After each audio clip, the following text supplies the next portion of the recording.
வர்ணம் படத்தில் நடித்த ஃபோட்டோ காமிச்சு கவலைப்படாத, உன் புள்ள நல்லா வந்துடுவான் பாரு, எனக்கு நடிக்க வருது பாரு அப்படின்னு அந்த படத்தை ஃபோட்டோ நான் காமிச்சிருக்கேன். சந்தேகமாக இருக்கும் இவர் குட்டா பேடானே தெரில, இன்ன வரைக்கும் எனக்கு கண்டுபிடிக்க முடியல. மிஸ்கின் சாருக்கு செல்லமாக வச்ச பேர் இந்த டெஸ்டோஸ்டிரோன் ட்ரீ, அதே மனசில் வச்சுக்கோங்க.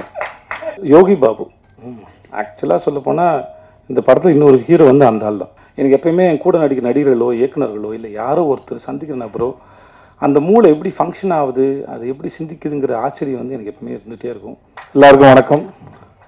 வந்திருக்கிற பத்திரிகை மற்றும் ஊடக நண்பர்கள் அனைவருக்கும் வணக்கம். Thank you so much. எங்கேருந்து ஆரம்பிக்க தெரியல. முதல்ல இந்த ஃபென்னி ஆலிவர் இந்த பையனை இன்னைக்கு தான் பார்க்குறேன். மார்க் பண்ணி வச்சுக்கோங்க, அவன் சீக்கிரமாக படம் பண்ணுறான் நினைக்கிறேன், டைரக்டர் ஆகிடும் நினைக்கிறேன். ஒரு எடிட்டர் இவ்வளோ அப்சர்வ் பண்ணி எனக்கு ரூபன் பேசி நான் கேட்டுருக்கேன் ஜவானில் பேசினப்பில். அதுக்கப்புறம் நிஜமாக எல்லாரையும் மார்க் பண்ணி எல்லாரையும் பார்த்து எல்லாத்தையும் கவர் பண்ணிட்டீங்க. வாழ்த்துக்கள் உங்களுக்கு, வாழ்வு நல்லா இருங்க.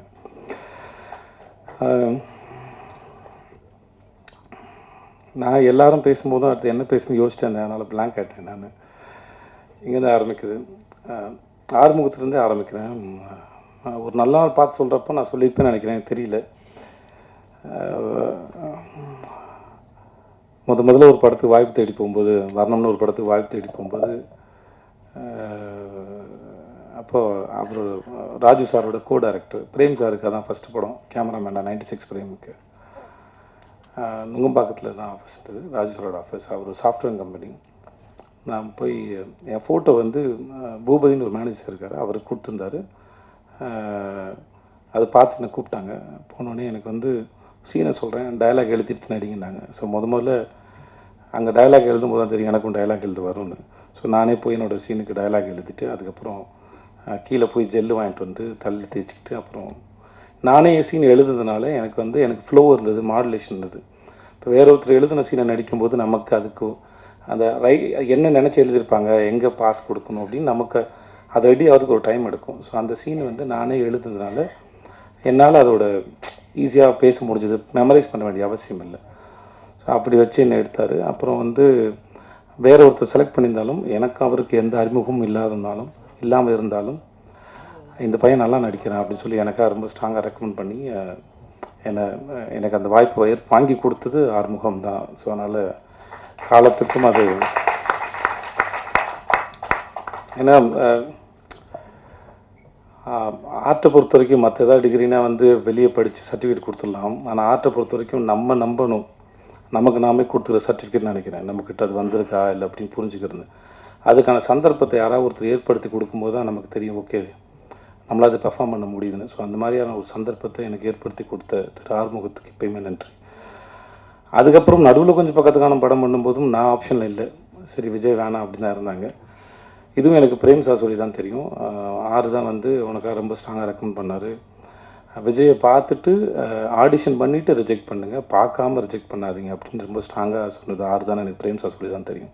ஸோ அதுக்கும் ரொம்ப நன்றி. ஸோ அதனால் நம்ம நல்லா இருக்கும்போது வர உதவிகள் வேறு, நம்மளே யாருக்கும் தெரியாமல் நமக்கே தெரியாத காலகட்டத்தில் நம்ம மேலே யாரோ ஒருத்தர் வைக்கிற நம்பிக்கை தான் அந்த ஒரு இருண்ட வீட்டில் ஏற்றுற அகல் விளக்கு. அந்த விளக்கை முதல்ல ஏற்றி தொடங்குனது அவர் தான். ஸோ அதுக்கு ரொம்ப நன்றி.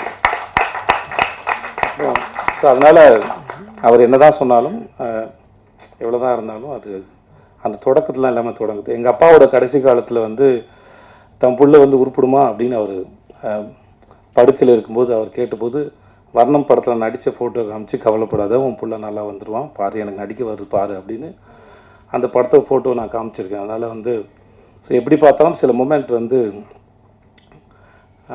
அதை உருவாக்குனவங்களும் அந்த சந்தர்ப்பத்தையும் வந்து காலத்துக்கும் அதுக்குள்ளே வந்துட்டு போகிறது வந்து ஒரு ஏதோ வகையில் நம்மளை வந்து உயிரோடு இருக்க வைக்கிது நான் நம்புகிறேன், ஈரத்தோடு.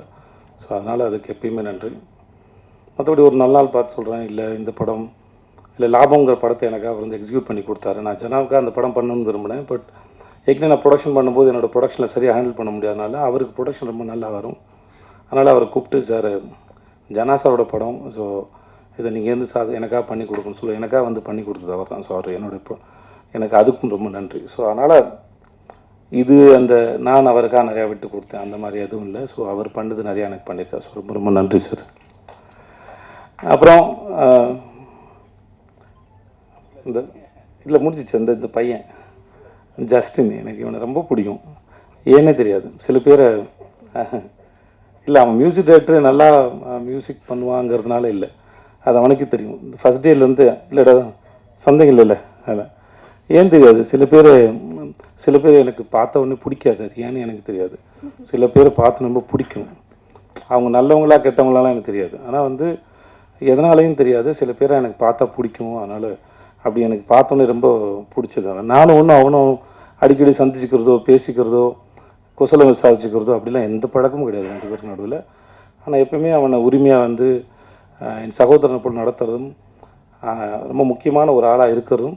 ஆனால் ரெண்டு பேரும் ஒன்றும் எப்போயாவது தோணுச்சுன்னா ஃபோன் பண்ணி பேசுவேன். மற்றபடி பெரிய பரிமாற்றமோ அப்படிலாம் எதுவுமே இல்லை. ஆனாலுமே அவனை ரொம்ப பிடிக்கும். ஸோ ஜஸ்டின் இந்த படத்தில் ரொம்ப அற்புதமாக வேலை பார்த்துருக்கேன், அது நான் சொல்ல தேவையில்லை. ஒரு முறை கீரவாணி அவனை பற்றி பேசினதை வச்சுருந்தேன், எனக்கு ரொம்ப பெருமையாக இருந்தது. அவன் கூட பிறந்திருந்த இல்லை அவங்க வீட்டு ஆளுங்க எவ்வளோ சந்தோஷப்படுவாங்களோ எனக்கு அவ்வளோ சந்தோஷமாக இருந்தது. நம்ம வீட்டு பிள்ளையை பற்றி இன்னொருத்தர் பேசுகிறது, ஒரு மிகப்பெரிய ஆள் பேசுகிறதுங்கிறது எவ்வளோ சந்தோஷமோ எனக்கு அவ்வளோ சந்தோஷமாக இருந்தது. ஜஸ்டினோட ஒர்க் வந்து இந்த படத்தில் மிக பிரமாதம், ரொம்ப அழகாக பண்ணி கொடுத்துருக்கான். ரொம்ப நன்றி ஜஸ்டின். அப்புறம் அவினாஷ் சார் பார்க்குறது தான் கரடி முண்டா இருப்பாப்புல, நம்ம குழந்தைக்கு வாங்கி கொடுத்த கரடி பொம்மை மாதிரி அந்த ஆள். ரொம்ப சாஃப்ட்டு. எப்படி இந்த குழந்தை இத்தனை வருஷமாக இந்த உலகத்தில் கரெக்டாகவும் வளர்ந்துச்சுன்னு எனக்கே தெரியல. But really is very cute. அந்த எப்படி சொல்கிறேன்னு தெரில, வயசில் பெரியவர்னால மரியாதை பேச வேண்டியதாக இருக்குது. இல்லாட்டி தம்பி என்னப்பா சாப்பிட்டியா அப்படின்னு தான் கேட்கணும். Is such a cute. எப்படி சொல்கிறேன்னு தெரியல. அவர் பேசும்போது கவனிச்சிருப்பீங்க, ஒரு மாதிரி ரொம்ப எக்ஸைட்டடாக அப்படியே ஒரு மாதிரி இருந்துருப்பாப்புல. ஆள் தான் கொஞ்சம் ஜிம்முக்கெல்லாம் போய் அந்த பாடி டைட்டாக இருக்கும், மைண்ட் வந்து ரொம்ப சாஃப்ட், இந்த ஸ்மைலி பால் மாதிரி இருக்கும் அவரோட மைண்ட் எனக்கு தெரிஞ்ச வரைக்கும். அப்புறம் மிஸ்டர் இந்த ரொமான்டிக் வில்லன் சந்தேகமாக இருக்கும், இவர் குட்டா பேடானே தெரில, இன்ன வரைக்கும் எனக்கு கண்டுபிடிக்க முடியல. நடுவுலேயே இருக்கிறீங்க, என்னன்னு தெரியல, குட்டா பேடா எனக்கு தெரியாது. இவர் கூட எத்தனை வருஷம் பழனாலும் கண்டுபிடிக்க முடியாது போல. சில பேரை பிடிக்கும், சில பேர் பிடிக்காது, சில பேர் புரியவே புரியாது, அந்த மாதிரி ஆள் தான். எனக்கு என்னமோ தெரியல, ஏதோ பேசிட்டு போது எனக்கு தோணுச்சு அவருக்கு. I don't know, sometimes I feel. அதனால சொன்னேன், சார் ஏதோ உங்களுக்கு நல்ல நேரம் ஆரம்பிச்சு சார் அப்படின்னு தோணுன்னு சொன்னேன். சரி, முன்னாடி பேசிட்டு இருந்தபோது ஏதோ ஒரு வந்துச்சு. ஒரு சில சமயம் காலம் சில பாடங்கள் எல்லாம் எடுத்து முடிச்சதுக்கப்புறம் அதெல்லாம் உட்காந்து யாராவது அனலைஸ் பண்ணி பார்க்கும்போது, அனலைஸ் பண்ணாங்கன்னா அதை அடுத்த கட்டத்துக்கு நகர்ந்து போவாங்க அப்படின்னு நான் நம்புவேன். இப்போ ரீசெண்டாக ரூமி அவருடைய கவிதை ஒன்று படிக்கும்போது அதில் இருந்தது. எனக்கு கவிதையெல்லாம் முழுசாக ஞாபகத்தில் இருக்காது படித்தது, பட் அந்த எசன்ஸ் மட்டும் தான் இருக்கும். எசன்ஸாக வந்து ஒவ்வொரு நாளும் நம்ம எந்திக்கும் போது சில சமயம் வந்து ஒரு ஒரு அற்பத்தனம், ஒரு சந்தோஷம், ஒரு சின்ன அவேர்னஸ்ஸு, இந்த மாதிரி சில விஷயங்கள் வந்துட்டு போகும். அதோடு சேர்த்து வஞ்சனையும் வரும், துரோகம் வரும், அவமானம் வரும். இதெல்லாம் ரொம்ப தூரத்துலேருந்து வருது. அது ஒவ்வொரு முறையும் நம்மளை வந்து சேரும்போது அதை ஒழுங்காக பராமரித்து பத்திரமா பாதுகாத்து, ஒரு விருந்தினர் போல பாதுகாத்து அவரை பத்திரமா அனுப்பி வைங்க. ஏன்னா அது நம்மளை அடுத்த கட்டத்துக்கு நகர்த்தி போகிறதுக்கு அது வந்துட்டு போகுது, மிக முக்கியமானவங்க அப்படின்னு அந்த கவிதை பேசும். அந்த மாதிரி தம் வாழ்க்கையில் ஏற்பட்ட அனுபவங்களை உட்காந்து அழகாக பேசி அலசி ஆராய்ஞ்சு வழி அனுப்பின ஒரு ஆள்னு நினைக்கிறேன் அவர். அதனால் அவருக்கு நல்ல நேரம் இருக்குன்னு நான் நம்பினேன், அதை வச்சு தான் சொல்லியிருப்பேன்னு நினைக்கிறேன். ஸோ அதனால் இட்ஸ் மனசில் வந்து சார் சொன்னேன். சார் உட்காருங்க சார். ஆனால் மிஸ்கின் சாருக்கு செல்லமாக வச்ச பேர் இந்த டெஸ்டோஸ்டிரோன் ட்ரீ, அதே மனசில் வச்சுக்கோங்க. அவர் அதெல்லாம் கூப்பிட்றது விரும்புவாப்பில். இது கைத்தட்டி ரசிக்கிறது வந்து அவருக்குள்ளே இருக்க அந்த சின்ன பையன் வந்து ரொம்ப இல்லை சார், அவர் ஹை இன் ரொமான்ஸ் அப்படின்னு சொல்கிறாங்க சார். ரொம்ப ரொமான்டிக் ஃபீல், அவருக்குலாம் வயசே ஆகாது. இந்த மார்க்கண்டேன் மாதிரி சார் அவர். ஓகே. அப்புறம் ஆல்பர்ட் சார்,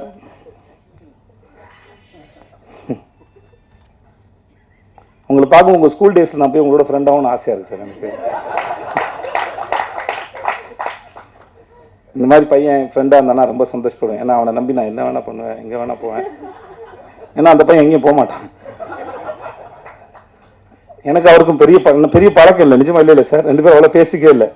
நீங்கள் பேசும்போது ரொம்ப ரொம்ப சமத்து பையனாக ரொம்ப க்யூட்டாக இருந்தது சார்.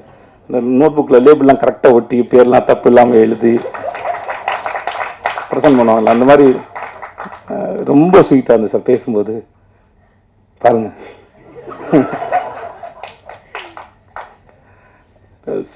நிஜமாகவே ரொம்ப ரொம்ப சார் நான் சொல்லி முடிச்சப்போ அவங்க மூஞ்சை பார்த்து யோசிச்சிருக்கிறாங்க சார். தெரிஞ்ச பையனா சார்? தெரியாது. ரொம்ப நன்றி சார் உங்களோட ஒர்க்கு.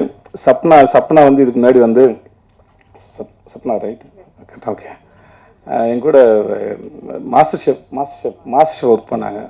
ரொம்ப அற்புதமான டிசைனர். இந்த படத்துக்கு ரொம்ப பிரமாதமாக பண்ணி கொடுத்துருங்க. சில ட்ரெஸ் போடும்போது நானே வந்து சப்னா திட்டிருக்கேன், இதெல்லாம் என்னோட இதுவே கிடையாது சப்னா, என்னை ஏன் டார்ச்சர் பண்ணுறலாம் கேட்டிருக்கேன் நான். ஸோ இன்றைக்கி ஸ்க்ரீனில் பார்க்கும்போது நல்லா இருக்குது. ரொம்ப thanks Sapna, thanks so much. அப்புறம் எங்கள் கேமராமேன் ருக்மிணி, ஐயோ சாரி மறந்துட்டு போகிறேன். ருக்மிணி வந்து வெள்ளை பேப்பரா இல்லை புரியாத புக்கானே தெரியாது, எதுவுமே கண்டுபிடிக்க முடியாது ருக்மிணியோட எக்ஸ்பிரஷன்லேருந்து. But such a sensible artist. தன்னோட சீன் என்ன, தன்னோட வேலை என்ன, அதை எப்படி பண்ணணும், அதை ரொம்ப ஆழமாக புரிஞ்சுக்கிட்டு சின்சியராக பண்ணக்கூடிய ஆர்டிஸ்ட். அதாவது எந்த அளவுக்கு சின்சியர்னால், நம்ம போகிற லொக்கேஷன் எது, அந்த ஊர் எப்படின்லாம் படிச்சுட்டு வந்துடுவாங்க. அந்த அளவுக்கு ரொம்ப ரொம்ப சின்சியரான ஒரு ஆர்டிஸ்ட். நான் கூட சொன்னேன் பாருங்கள் ப்ரொமோஷன் வீடியோவே எந்த மாதிரி மூடில் இருக்குன்னு தெரிய கேட்டுக்கோங்க. இல்லை ஒரு நாள் ஏதோ ஒரு ஷூட் பண்ணும்போது நான் திவ்யா அந்த ஒரு காரில் போயிட்டு இருந்தேன் சார். நானே திவ்யா ருக்மிணி வந்து காரில் போகிற மாதிரி ஷார்ட் அது. அப்போ தான் சொன்னாங்க அந்த ஊர் என்ன, பிஃபோர் இண்டிபெண்டன்ஸ் அது எப்படி இருந்தது, மலேசியாவோட இண்டிபெண்டன்ஸு, பிரிட்டிஷ் இருக்கும்போது எப்படி இருந்தது, இதெல்லாம் இவ்வளோ படிச்சு என்னமா வந்தீங்க அப்படின்னு கேட்டேன். இல்லை சார் இந்த ஊருக்கு வரனால இந்த ஊரை பற்றி தெரிஞ்சுட்டு வந்தேன் சார் அப்படின்னாங்க. எனக்கு ரொம்ப ஆச்சரியமாக இருந்தது. இதெல்லாம் தெரியாமல் கூட வாங்கலாம், ஜாலியாக தான் இருக்கும் வந்து எல்லா விஷயத்தையும் முன்னாடியே தெரிஞ்சுக்கிறது. இப்போ ஒரு வாரம் கழிச்சு நடக்க போகிறது என்ன, ஒரு மணி நேரம் கழிச்சு நடக்க போகிறது என்ன, இல்லையோ ஏதோ விஷயத்தை தெரிஞ்சுட்டேன். தப்புன்னு சொல்ல வரல, அது ரொம்ப சிறந்த விஷயம். பட் சில சமயம் தெரியாமல் கூட வாங்கலாம், ஏன்னா எனக்கு வராதனால அது வரானான்னு அப்படின்னு சொன்னேன் வெளியே. மற்றபடி அவங்க பண்ண தப்புன்னு சொல்ல வரல. பட் ஆனால் இந்த மாதிரி ஒரு ஊருக்கு வரதே ப்ரிப்பேர் ஆகிட்டு வரவங்க தன்னோட வேலைக்கும் பண்ண போகிற காட்சிக்கும் எல்லாம் வந்து நிறைய ப்ரிப்பேர் பண்ணிட்டு வந்தாலும் அது அடாப்டபுளாகவும் இருப்பாங்க, புரிஞ்சுப்பாங்க.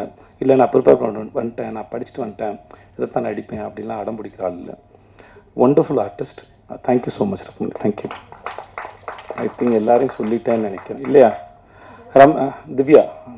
திவ்யா ஒரு ஆக்டர், திவ்யான்னு ஒரு ஆக்டர் நடிச்சிருக்காங்க. அவங்க ஏற்கனவே வந்து காத்தவர்கள் 2 கால் நடிச்சிருக்காங்க. யோகி பாபு ஆக்சுவலாக சொல்ல போனால் இந்த படத்தில் இன்னொரு ஹீரோ வந்து அந்த ஆள் தான். யோகி பாபு தான் இந்த படத்தோட இன்னொரு ஹீரோன்னு சொல்லலாம். நான் எனக்கு யோகி பாபு எப்பயுமே ரொம்ப ஆச்சரியப்படுது. யோகி பாபு ரொம்ப ஆச்சரியப்படுத்துறது ஏன்னா இவ்வளோ படங்கள் நடிக்கிறாங்க, இவ்வளோ சீன்ஸ் வருது. இப்போது நான் அவர் பாண்டியராஜ் சார் கூட தலைவன் நடிச்சிருக்கேன், அவர் கூட ஜுங்கால் நடிச்சிருக்கேன். பட் ஆனால் ஒவ்வொரு முறையும் எப்படி அந்த மூளை இவ்வளோ யோசிக்குது, இவ்வளோ கவுண்டர்ஸ் போடுது, அது ரொம்ப ஆச்சரியப்படுத்துது என்னை வந்து. நான் ரொம்ப ஆச்சரியப்படுறேன் அவரோட சிந்தனையும் சரி, அதை என்டர்டெயின் பண்ணுறதாக இருக்கட்டும் சரி. அங்கே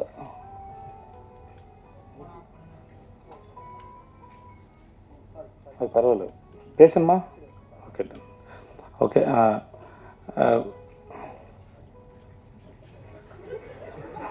சரி அவர் பண்ணலாம், அவர் தான் இங்கே பிஆர் யுவராஜ், அவர் பண்ணலாம். அது அதனால் அது எதுவும் பிரச்சனை இல்லை. எனக்கு யோகி பாபு எப்பயுமே ரொம்ப ஆச்சரியப்படுத்துவார். அவரோட ஒர்க் பண்ணும்போது நான் இத்தனை படம் ஒர்க் பண்ணியிருக்கேன். அவரோட டைமிங்கு சில சமயம் வந்து அங்கே இருக்கட்டும், டப்பிங்கில் ஒன்று போடுவார். நானே டப்பிங் பேசி முடிச்சுட்டு சொன்னேன் நான், சார் நான் சிலது இம்ப்ரூவைஸ் பண்ணியிருந்தேன்னா சார் திருப்பி வந்து அவரை கூப்பிட்டு அவரோட படம் போட்டு காமிச்சு திரும்பி பண்ண சொல்லுங்கள் சார், அவர் திடீர்னு ஏதாவது போடுவார் சார் இந்த மனுஷனு. ஸோ நிறைய இடத்துல அவரோட இம்ப்ரூவைஸ் பண்ணது, சில சமயம் நடிக்க முடியாமல் நானே சீனில் சிரிச்சிருக்கேன். அவரோட எக்ஸ்பிரஷனாக இருக்கட்டும், ஹீ இஸ் ரியலி ரொம்ப டேலண்டடான ஒரு மனுஷன். அப்புறம் நடுநடுவில் வந்து படம் டைரக்ட் பண்ணுறது கதையெல்லாம் சொல்லுவார், ரொம்ப நல்லாயிருக்கும். நான் ஒரு முறையும் பேசும்போது தலைவா டைரக்ட் பண்ணிடுங்க தலைவா, ரொம்ப யோசிக்காதீங்க. ஏன்னா அவர் ரொம்ப நல்லா யோசிக்காது. சும்மா உட்காந்து டைம் பாஸ் பண்ணி நான் பார்த்தே இல்லை யோகி பாபு யாரோ ஒருத்தராவது இன்ட்ராக்ட் பண்ணுறாரு, ஏதாவது பேசுகிறாருன்னா இல்லை ஏதாவது ஃபன் இருக்கும். எனக்கு ஒரு முறையும் ஆச்சரியமாக இருக்குது. எனக்கு எப்பயுமே என் கூட நடிக்கிற நடிகர்களோ இயக்குநர்களோ இல்லை யாரோ ஒருத்தர் சந்திக்கிற நபரோ அந்த மூளை எப்படி ஃபங்க்ஷன் ஆகுது, அது எப்படி சிந்திக்குதுங்கிற ஆச்சரியம் வந்து எனக்கு எப்பவுமே இருந்துகிட்டே இருக்கும். அது எனக்கு பல முறை என்னை ஆச்சரியப்படுத்திருக்கார் Yogi Babu. One of the very sensible actor, very good actor. அந்த மூஞ்சில் என்ன பண்ணாலும் உட்காருது, என்ன பண்ணாலும் அதை கேரி பண்ண முடியுது, அவ்வளோ கான்ஃபிடண்ட்டான ஒரு ஆள். நான் ரீசெண்டாக அவரை பற்றி நிறைய நெகட்டிவ்ஸும் பார்க்குறேன். ஆனால் நான் ஒர்க் பண்ண அனுபவத்துன்னு சொல்கிறேன், அந்த ஆள் வந்து ரொம்ப தங்கமான மனுஷன், ரொம்ப சிந்திக்கக்கூடிய ஒரு மனுஷன், அற்புதமான ஒரு வேலைக்காரர். அவர் கூட வேலை பார்த்த இந்த அனுபவம் வந்து மிக சிறந்தது. இந்த படத்தோட இன்னொரு முக்கியமான தூண்னு சொன்னால் அது யோகி பாபு நான் சொல்லுவேன். அவ்வளோ பிரமாதம் பண்ணியிருக்காரு. இந்த படத்தை நிறைய இடத்துல வந்து அருண் தூக்கி நிப்பாட்டிருக்கப்ப thanks to Yogi Babu and Ramya, Divya. Divya வந்து ரொம்ப திவ்யா ஒரு சப்போர்ட்டிங் ரோல் பண்ணியிருக்காங்க. அதை நீங்கள் டிவியில் பார்த்துருப்பீங்க. அவங்களும் ரொம்ப அற்புதமான ஆக்டர். திவ்யாவுக்கு ரொம்ப நன்றி. Thank you so much. I think நான் யாரையும் விடல நினைக்கிறேன். And thanks to N DOP sir. நான் காந்தி டாக்ஸ்னு ஒரு சைலண்ட் ஃபிலிம் பண்ணேன். மராட்டி டைரக்டர் கிஷோர் பலேக்கர்னு சொல்லிட்டு. எனக்கு அதில் தான் வந்து கரண் சார் வந்து அறிமுகம். அவர் சல்மான் சார் ஃபிலிம்லாம் பண்ணியிருக்காப்புல. இந்த படத்துக்கு கேமராமேன் பார்த்துட்டு இருக்கும்போது நான் தான் சொன்னேன், சார் எனக்கு அவரோட ஒர்க் ரொம்ப பிடிச்சிருந்து, ரொம்ப ஃபாஸ்ட்டாக வந்தது. எனக்கு வர வேண்டியது அவர் வந்து போஸ்ட் ப்ரொடக்ஷன் இருக்கனால வர முடியல. ரொம்ப பிடிச்சிருந்தது சார், நம்ம அவரை கன்சிடர் பண்ணாமல் யோசிச்சு பாருங்கன்னா அப்போ 2 பேரும் மீட் பண்ணாங்க. இந்த படத்துக்கு அவருடைய ஒர்க் வந்து ரொம்ப பெருசு. Thanks to Karan sir and Sam cheers and everybody. யாராக விட்டுருந்தேன்னா அசிஸ்டன்ட் டைரக்டர்ஸ் டீம் அப்புறம் என்னோட பசங்க எல்லாருக்கும் ரொம்ப நன்றி. வந்திருந்தவங்க எல்லாருக்கும் ரொம்ப ரொம்ப நன்றி. தேங்க்யூ. தேங்க்ஸ்.